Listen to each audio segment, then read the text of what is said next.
So, ito na nga guys. So, first 2 days sa Amerika, all went well. So, yung first day namin, nakapamasyal pa kami ng family ko dahil maaga kami nakarating sa Amerika. Then, yung second day, successful naman ang family reunion at nakapag-catch up naman sa mga relatives. Both father side and mother side ng husband ko.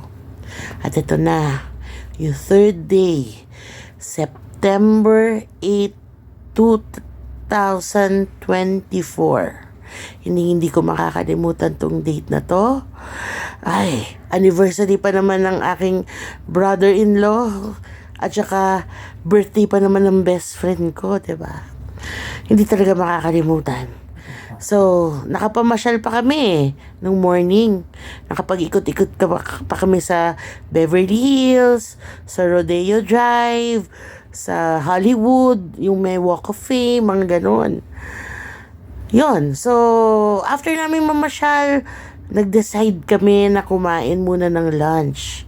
So, sa may Panda Express, Sunset Boulevard. Ayun. Binaba kami ng husband ko, kami ng mga bata, tsaka ng iba ko sister-in-law, ng husband ko, tsaka ng brother-in-law ko sa restaurant at nag-park sila. Ayun. At ito pa. Sabi ko pa sa husband ko, "Be, pahiram nung towel mo."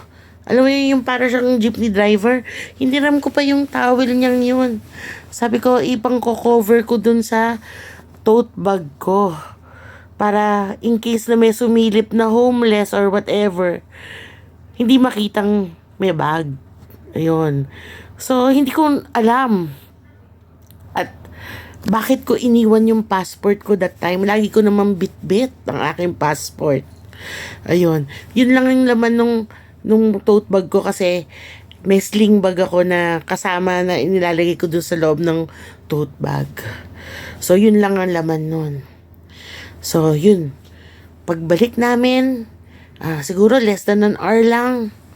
Pagbalik namin sa van, pagbukas, sabi ko, "Be, nasaan ang bag ko?" Sabi kong ganun. Tapos sabi ng husband ko, "We, joke mo ko eh." Hindi ako nagjo-joke. Wala yung bag ko. Ayun na nga. Pagsilip namin sa loob ng bag, wala na yung mga laptop bag ng brother-in-law ko, yung laptop bag ng sister-in-law ko, tapos yung mga bags ng kids ko, ng mga backpack nila. So, ang daming nakuha sa amin. So, nakuha yung passports namin kasi nasa pouch yun. So, yung passports ng buong family ko, nakuha.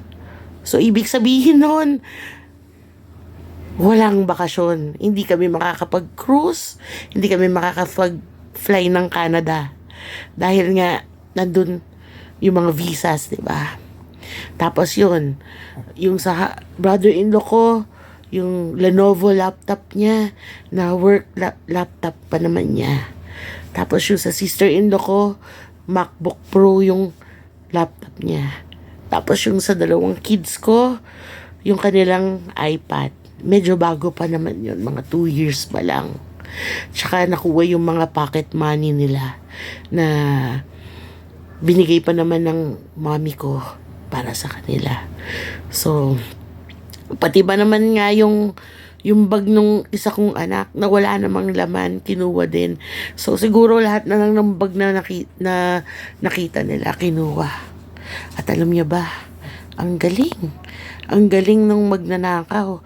Dahil walang bakas na binuksan nila yung pintuan ng van namin. Yun. Talagang nakalak pa, nakalak and everything. Hindi binasag. Hindi katulad nung mga nakikita namin sa San Francisco na binabasag yung mga salamin. At saka, yun. Good thing din na paatras yung parking ng husband ko. So, may hirapang buksan yung likuran ng van. Kung hindi, pati yung mga maleta namin tangay. So at first, hindi namin alam kung ano ang kumuha. Kung homeless ba or sindikato. Kasi yung CCTV doon, yung CCTV, nung tinanong namin yung security, naka tawag dito, naka-off yung yung property manager na nag-handle nung CCTV, kaya hindi kagad namin napanood.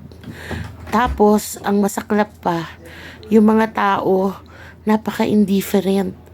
Alam mo yun, nung nagsabi sa amin, yung nag-ask kami ng help sa Panda Express, as in wala silang pakialam. Ayun. Tapos yung security dun sa area, wala rin, as in walang kwenta. Tapos nagtawag kami syempre sa 911. Akala namin, ano ba yun, yung the usual na papanood natin sa TV na magre-respond sila. Wala. Ang sagot lang nila, just file a police report. Tawag dito, just file your a report online. And then magbibigay sila ng police report. As in ganun lang. Tapos pumunta kami sa nearest police station. As in ganun din. Very indifferent. Walang pakialam. Alam mo yun, hinihintay ko sila na nasabihin na, ma'am, can I get your contact number? Na in case na may magsuoli ng passport ninyo or may makakita ng passport ninyo, matawagan ko kayo. Walang ganun. Ako pa ang nag-initiate na, can I leave my number in case somebody surrender to you our passports? Ganun. Grabe talaga. Kasi una, akala namin homeless ang kumuha. Kaya medyo naghanap-hanap pa kami sa tabi-tabi. Pero in the end, yun nga, nakita namin after one day, nakita namin yung CCTV footage, de kotse ang kumuha ng gamit namin. I-share ko sa inyo yung video ng footage kung saan ninakaw, yung nakita na kung paano pinasok yung kotse namin. Kasi yung van, may device sila eh. May device silang ginamit. Talagang very professional itong magnanakaw na to. So, yun.